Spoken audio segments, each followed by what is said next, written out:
नमस्कार, grand news में आपका स्वागत है। मैं हूं रंजना। खबरों की शुरुआत करने से पहले आइए नजर डालते हैं आज की हेडलाइंस पर। भिलाई विधायक देवेंद्र यादव ने सेक्टर 5 में बैडमिंटन कोर्ट का किया भूमि पूजन, जहां काफी संख्या में नागरिक रहे उपस्थित। बीएसपी में लगातार हो रहे हादसों को लेकर राज्य सरकार ने हाई लेवल कमेटी का किया गठन, जिसमें 11 लोग होंगे शामिल। भारतीय कांग्रेस कमेटी के आदेशानुसार 15 जून को 2 दिवसीय नव संकल्प शिविर का किया जाएगा आयोजन, जिसमें आगामी चुनाव को लेकर की जा रही तैयारियां। नगर निगम के द्वारा बारिश से पूर्व शहर के छोटे बड़े सभी नालों की जा रही साफ सफाई, जिससे क्षेत्रवासियों को जल भराव की समस्या से नहीं जूझना पड़ेगा।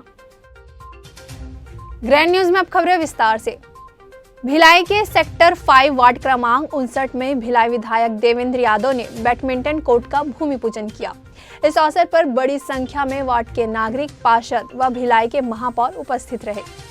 खेल और खिलाड़ियों के प्रति प्रदेश के मुखिया भूपेश बघेल की रुचि लगातार देखी जा रही है और गांव से लेकर शहरों तक खिलाड़ियों के लिए खेलने की उचित व्यवस्था भी की जा रही है। इसी के तहत मुख्यमंत्री भूपेश बघेल की मंशा अनुरूप भिलाई के सेक्टर 5 वार्ड क्रमांक 59 में बैडमिंटन कोर्ट का भूमि पूजन किया गया, जिसमें भिलाई विधायक देवेंद्र यादव मुख्य अतिथि के रूप में उपस्थित हुए और उन्होंने बैडमिंटन कोर्ट का भूमि पूजन किया। भूमि पूजन अवसर पर बड़ी संख्या में वार्ड के नागरिक, भिलाई महापौर नीरज पाल, एकांश बंछोर सहित तमाम लोग मौजूद रहे और वार्ड में हो रहे लगातार विकास को लेकर सभी के चेहरों में खुशी व प्रसन्नता देखी गई। भूमि पूजन को लेकर भिलाई विधायक देवेंद्र यादव ने बताया कि प्रदेश के मुखिया भूपेश बघेल की मंशा अनुरूप लगातार भिलाई में विकास के कार्य हो रहे हैं और जनता की मांग पर बैडमिंटन कोर्ट बनाने की योजना बनाई गई। सेक्टर 5 में आज बैडमिंटन कोर्ट का भूमि पूजन के कार्यक्रम में उपस्थित होने का अवसर मिला। पूरे वार्ड के लोग यहाँ पर उपस्थित थे और मैं वार्ड वासियों को शुभकामनाएं दूंगा। माननीय महापौर नीरज पाल जी, पीडब्ल्यूडी प्रभारी एकांश बंछोर जी, इन सब की उपस्थिति में ये भूमि पूजन हुआ। राज्य शासन से आदरणीय मुख्यमंत्री भूपेश बघेल जी का निरंतर सहयोग इसने भिलाई शहर को मिल रहा है, जिसके कारण हम लोग निरंतर डेवलपमेंट के जो भी डिमांड्स हैं उसको पूर्ति कर रहे हैं और ये काम लगातार हो रहा है। ग्रैंड न्यूज के लिए भिलाई से अतुल शर्मा के साथ वीना दुबे की रिपोर्ट। बीएसपी में लगातार हो रहे हादसों की जांच के लिए राज्य सरकार ने हाई लेवल कमेटी गठित की है, जिसमें 11 लोग शामिल किए गए हैं। वहीं टीम की जांच करके रिपोर्ट सौंपने के लिए हफ्ते भर का समय दिया गया है। इसके बाद बीएसपी प्रबंधन पर कार्यवाही की जाएगी।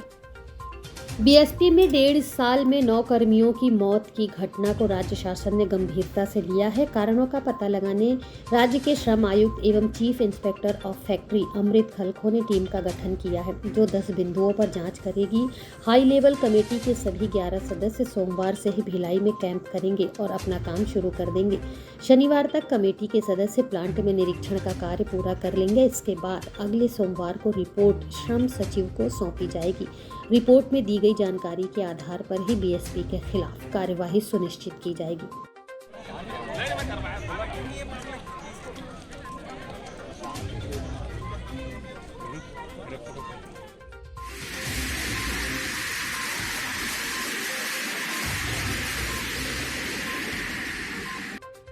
ग्रैंड न्यूज के लिए भिलाई से वीना दुबे की रिपोर्ट। भारतीय कांग्रेस कमेटी के आदेशानुसार छत्तीसगढ़ के मुख्यमंत्री भूपेश बघेल, प्रदेश कांग्रेस अध्यक्ष मोहन मरकाम के निर्देश पर छत्तीसगढ़ के सभी जिलों में कांग्रेस कमेटी के द्वारा 2 दिवसीय नव संकल्प शिविर आयोजित किया जाएगा।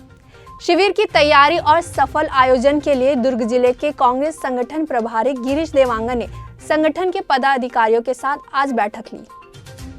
इसी कड़ी में दुर्ग जिले के कांग्रेस संगठन प्रभारी गिरीश देवांगन ने बताया कि राज्य सरकार की उपलब्धि और कल्याणकारी योजनाओं को लेकर जनता के बीच सभी कांग्रेस नेताओं को जाना है। जिले की सभी विधानसभा में भारत जोड़ो पदयात्रा भी निकाली जाएगी। आगे दुर्ग विधायक अरुण वोरा ने बताया कि आगामी 15 जून को 9 संकल्प शिविर का आयोजन किया जाना है, जिसमें मुख्य रूप से सत्ता और संगठन पर चर्चा, कृषि खेतीहर मजदूरों की समस्याओं पर चर्चा, सामाजिक न्याय व सशक्तिकरण पर चर्चा, महंगाई, बेरोजगारी और आम जनता से जुड़े मुद्दे, वर्तमान अर्थव्यवस्था पर चर्चा की जाएगी। वोरा ने कहा कि संगठन को बूथ स्तर तक मजबूत कर भूपेश सरकार के कार्यों का प्रचार करते हुए वर्ष 2023 में फिर से कांग्रेस सरकार की वापसी होनी है और फिर उसके बाद 2024 में लोकसभा चुनाव में छत्तीसगढ़ की 11 सीटें जीतना हमारा लक्ष्य होना चाहिए। आगे पता चला है कि शिविर में मुख्य रूप से जिले में निवासरत प्रदेश पदाधिकारी, जिले के विधायक व पूर्व विधायक, नगर निगम के महापौर, पार्षद, जिला कांग्रेस कार्यकारिणी के पदाधिकारी, ब्लॉक व जोन कमेटी के अध्यक्ष, सेवा दल, महिला कांग्रेस, युवा कांग्रेस, NSUI के अध्यक्ष व पदाधिकारी और जिला स्तरीय समस्त प्रकोष्ठ के अध्यक्षगण उपस्थित रहेंगे। बैठक में जिला ग्रामीण अध्यक्ष व चरोदा भिलाई के महापौर निर्मल कोसरे, RN वर्मा, प्रदीप चौबे, लक्ष्मण चंद्राकर, प्रतिमा चंद्राकर, कमल नारायण रुंगटा, दुर्ग के महापौर धीरज बाकलीवाल, राजेश यादव, राजेंद्र साहू, ब्लॉक अध्यक्ष अल्ताफ अहमद, अजय मिश्रा, राजकुमार पाली, राजकुमार साहू, सुशील भारद्वाज, शालिनी यादव, कन्या ढीमर, आनंददेव ताम्रकार, संजय कोहले, अशोक मेहरा, रामकली यादव, शिवाकांत तिवारी, राकेश सिन्हा, अनीस रजा उपस्थित थे। हमारे देश के सर्वमान्य नेता श्रीमती सोनिया गांधी जी, राहुल गांधी जी, प्रियंका गांधी जी के मार्गदर्शन में उदयपुर राजस्थान में नव संकल्प शिविर का आयोजन किया गया।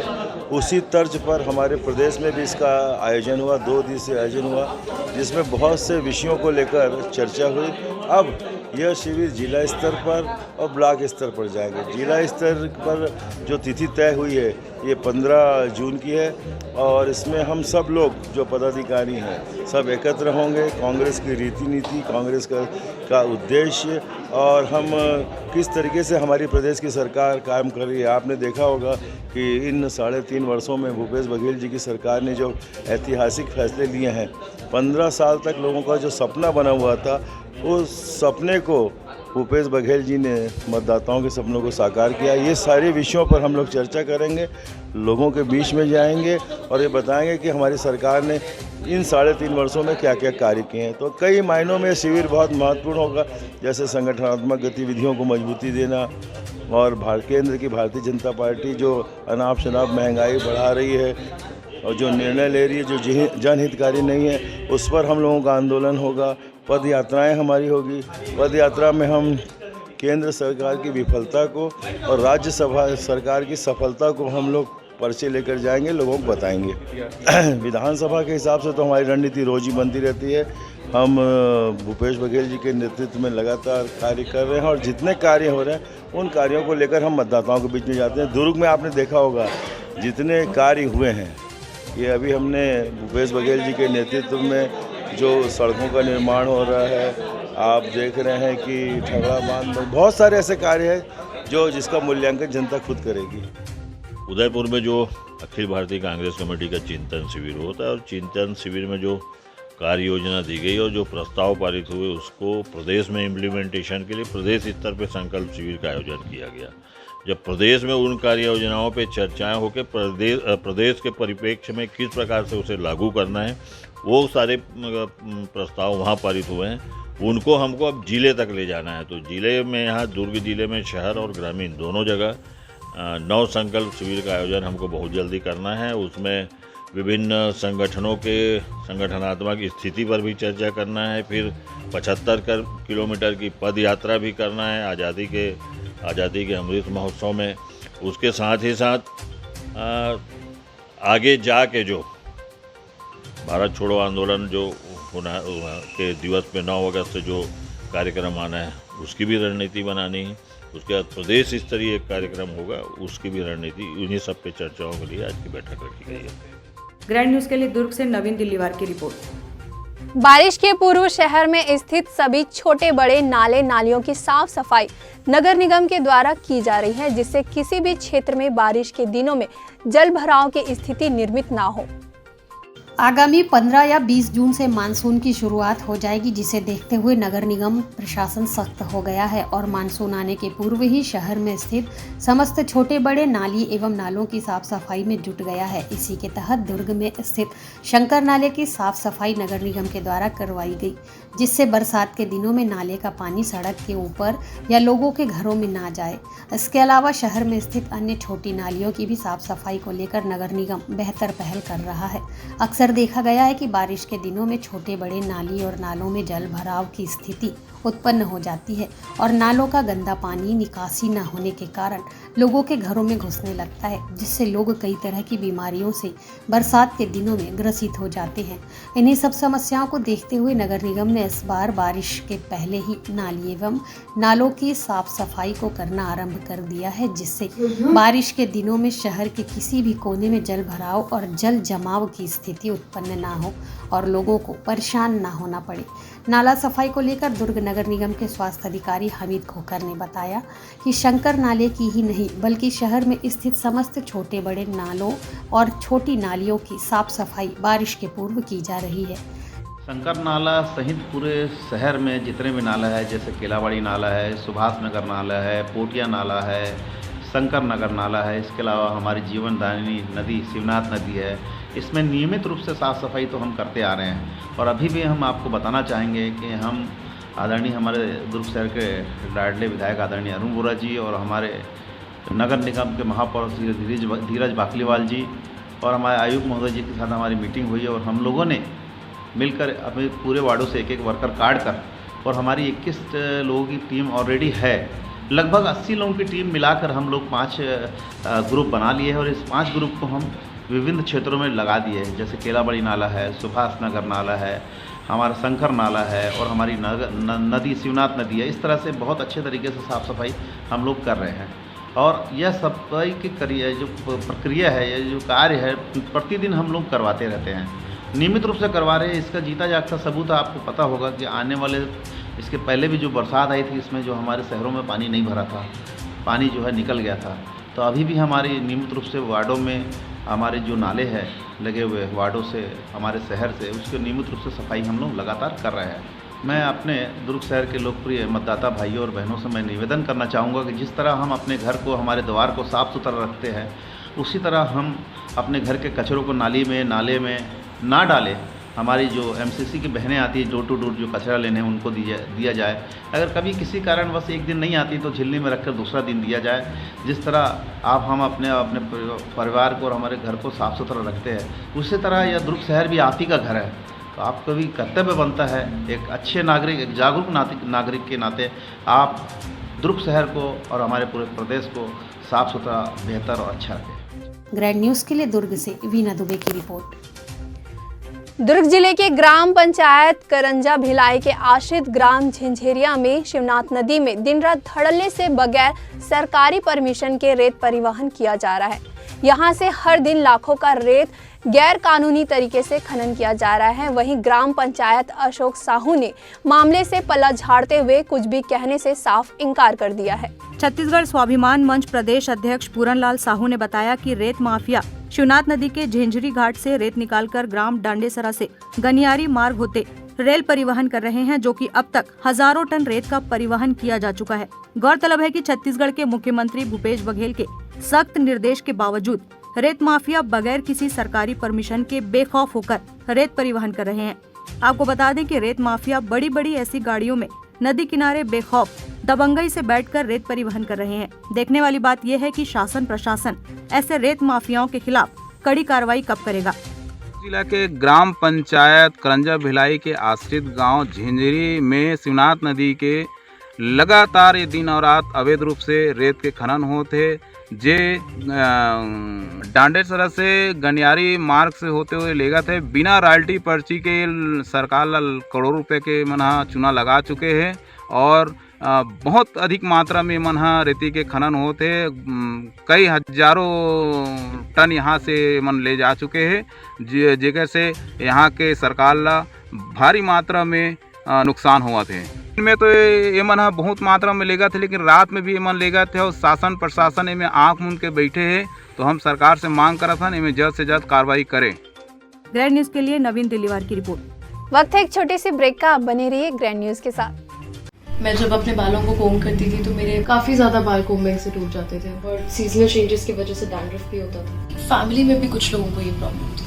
तब मुझे मेरी फ्रेंड ने वास्तु गुरुजी हेयर ऑयल सजेस्ट किया, जिसके सिर्फ 2 यूजेस बाद ही मुझे ऐसा लगा जैसे मेरी स्कैल्प क्लीन महसूस हो रही है और सिर्फ 4 वॉशेस बाद ही मेरी हेयर फॉल और डैंड्रफ की प्रॉब्लम ऑलमोस्ट जड़ से खत्म हो गई। और इस ऑयल की सबसे अच्छी बात यह है कि ये होममेड है और उससे भी अच्छी बात यह है कि ये वर्क करता है।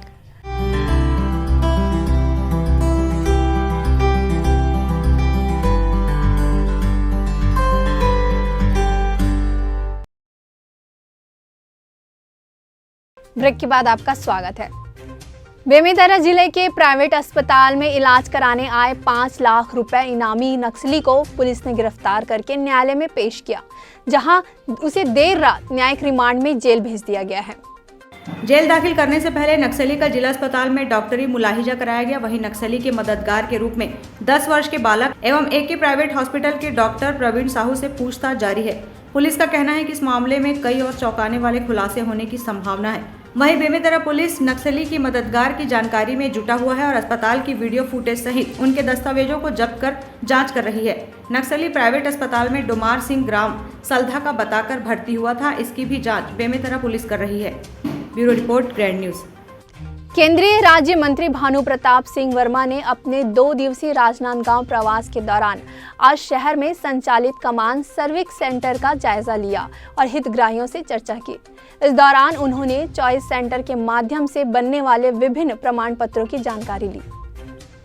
केंद्रीय सूक्ष्म लघु एवं उद्यम राज्य मंत्री अपने छत्तीसगढ़ प्रवास के अंतिम दिन राजनांदगांव शहर में संचालित कॉमन सर्विस सेंटर का जायजा लिया और हितग्राहियों सहित कॉमन सर्विस सेंटर संचालक से चर्चा की। इस मौके पर राज्य लोक सेवा केंद्र के राज्य प्रमुख मदन मोहन राउत ने बताया, प्रदेश में 34 लाख से अधिक कॉमन सर्विस सेंटर का संचालन किया जा रहा है, जहां पर सीनियर सिटीजन सहित अन्य लोगों को केंद्र सरकार की योजनाओं का लाभ दिलाने कार्य किया जा रहा है। उन्होंने बताया कि कॉमन सर्विस सेंटर में 80 लाख ई श्रमिक कार्ड बनाया गया है। वहीं आयुष्मान भारत योजना अंतर्गत 1 करोड़ से अधिक आयुष्मान कार्ड बनाकर वितरण किया गया है। इसी तरह डीबीटी माध्यम से लोगों के पैसे घर तक पहुंचाने का कार्य बैंकिंग सुविधा के तहत किया जा रहा है।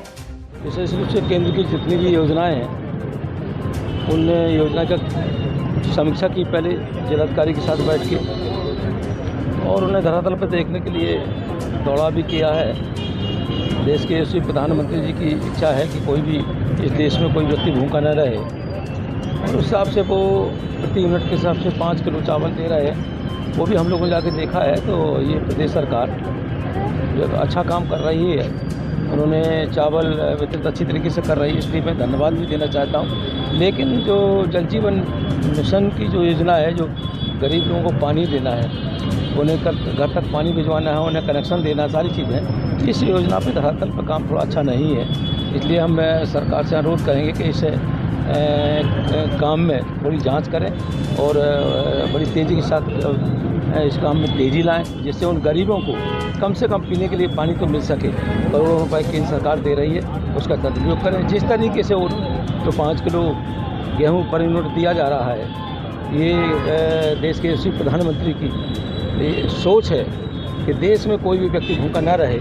यहाँ की सरकार वो केंद्र से आने वाले योजना का क्रियान्वयन अच्छी तरीके से दे रही है, इसलिए मैंने धन्यवाद दिया है। सर, प्रधानमंत्री आवास कुछ जगह रुका हुआ है केंद्र राज्य विशेष रूप से कल मैंने बात की है जिलाधिकारी महोदय से कि अगर कोई किस्त रुकी हुई है तो पहले ये बताइए कि केंद्र से कितना पैसा आया, कितने लोगों को आवास दिया है, जितने % केंद्र से पैसा आना था उतना आया कि नहीं आया। अगर आ गया है तो आप भी उसमें मिलाइए और तीसरी किस्त दे दीजिएगा। और इसे नई अगर कोई नाम चयनित किए हैं तो उनकी लिस्ट भेज दीजिएगा। उनका केंद्र का जितना अंश है वो आ जाएगा पूरा पैसा, उसमें कहीं कोई पैसा नहीं रुकेगा और किसी का मकान बगैर बने नहीं रहेगा।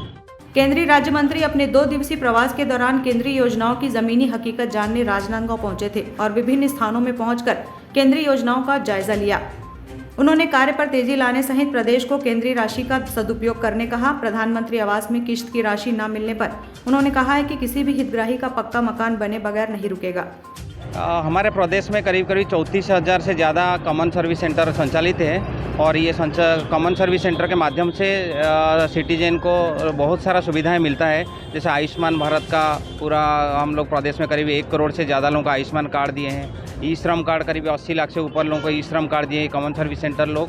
और जो जितने भी भारत सरकार का डीबीटी स्कीम है वो सारे पैसा जो लोगों को जाके घर में पहुंचाते हैं, कैंप लगा के बहुत सारा सुविधाएं करते हैं। तो आज जो माननीय मंत्री जी का दौरा था कॉमन सर्विस सेंटर में कैसे लोगों को सुविधा मिलता है उसके ऊपर विशेष रूप से रिव्यू किए हैं। और साथ साथ हमारा जो यहाँ जलाराम का कॉमन सर्विस सेंटर है, यहाँ बहुत खुश हुए कि यहाँ करीब 8,000 से ज़्यादा लोगों को सुविधाएं मिली है और बैंकिंग सुविधा मिलता है, आधार का सुविधा मिलता है, ई श्रम मिलता है, फसल बीमा और सेंट्रल गवर्नमेंट और राज्य सरकार का जितना भी शासन की योजना है सभी लोगों को सुविधा मिलता है। ये आज देख के बहुत खुश हुए। राजनांदगांव पहुंचे केंद्रीय राज्य मंत्री भानु प्रताप सिंह वर्मा ने यहां केंद्र सरकार की विभिन्न योजनाओं की समीक्षा कर इन योजनाओं में सुधार और जनता के लिए इसे और बेहतर बनाने को लेकर केंद्रीय योजनाओं से जुड़े लोगों से बातचीत की है, जिसको लेकर केंद्रीय राज्य मंत्री ने चॉइस सेंटर का भी निरीक्षण किया और वहां हितग्राहियों की सुविधा एवं दी जा रही सेवाओं की समीक्षा की है। Bureau report, grand news. Rajnandgaon शहर जिला कांग्रेस कमेटी के द्वारा झीरम घाटी नक्सल हमले में शहीद हुए कांग्रेस के वरिष्ठ नेता स्वर्गीय विद्याचरण शुक्ल को आज उनके पुण्यतिथि के अवसर पर श्रद्धांजलि दी गई। इस दौरान कांग्रेस भवन में संगोष्ठी सभा का भी आयोजन किया गया। राजनांदगांव कांग्रेस भवन में एक संगोष्ठी समायोजित कर झीरम घाटी नक्सली हमले में शहीद हुए कांग्रेस के वरिष्ठ नेता विद्याचरण शुक्ल की पुण्यतिथि के अवसर पर आज उन्हें श्रद्धा सुमन अर्पित करते हुए श्रद्धांजलि दी गई। इस दौरान शहर कांग्रेस कमेटी के अध्यक्ष कुलबीर सिंह छाबड़ा ने कहा कि आज हमें स्वर्गीय विद्याचरण शुक्ल के आदर्शों और संकल्पों पर चलना चाहिए। आज प्रदेश कांग्रेस कमेटी के सम्मानित अध्यक्ष माननीय श्री मोहन मरकाम जी के निर्देशानुसार आज हम सब हमारे शहीद और देश के बहुत बड़े नेता स्वर्गीय श्री विद्याचरण शुक्ल जी की आज पुण्यतिथि मना रहे हैं और आज के दिन ही झीरम घाटी में जो हुए कांड में उन्हें जो अपने प्राण गंवाने पड़े थे, जो कि भाजपा भ्रष्टाचारी सरकार की 15 वर्ष के जो कार्यकाल अभी रहे हैं, इनको हटाने के लिए जो उस समय मुहिम चल रही थी कि जो जनता को न्याय नहीं दे पा रही थी, जो जनता के हित में काम ना करके सिर्फ अपना काम कर रही थी, अपने लोगों के लिए ही पूरे काम चल रहे थे इनके, तो जनता के लिए कांग्रेस के हमारे वरिष्ठ लोगों ने माननीय श्री नंद कुमार पटेल जी जो उस समय प्रदेश के वो अध्यक्ष थे, उनके नेतृत्व में भाजपा हटाओ का जो ये पूरा एक कार्यक्रम चल रहा था, जिसमें झीरम घाटी में हमारे प्रदेश अध्यक्ष उस समय के माननीय श्री नंद कुमार पटेल सहित बड़े बड़े नेता हमारे शहीद हुए, जो इस नीति को लेकर चल रहे थे कि जनता को उनका न्याय देना है, जनता को उनकी योजनाओं को लाभ देना है और जनता के लिए काम करना है, विकास करना है हमारे छत्तीसगढ़ का। उसी के तहत ही माननीय विद्याचरण शुक्ल जी ने जो वहाँ पर साथ में थे और उनकी झीरम घाटी में वो शहीद हुए, आज उनके संकल्पों को लेकर हम लोग आगे बढ़ाने का कार्य कर रहे हैं और उनको सादर श्रद्धांजलि देते हुए आज अपना यहाँ का पुण्यतिथि उनकी जो है आज मना रहे हैं। राजनांदगांव कांग्रेस भवन में स्वर्गीय विद्याचरण शुक्ल की पुण्यतिथि के अवसर पर आयोजित इस संगोष्ठी सभा में कांग्रेस के विभिन्न वक्ताओं ने उनके जीवन आदर्शों पर प्रकाश डाला। इस दौरान देश की आजादी सहित जनता के हित में अपना त्याग, समर्पण और बलिदान देने वाले नेताओं को स्मरण करते हुए उन्हें भावभीनी श्रद्धांजलि दी गई। Bureau report, grand news. Grand news की बुलेटिन में फिलहाल इतना ही। मुझे दीजिए इजाजत। नमस्कार।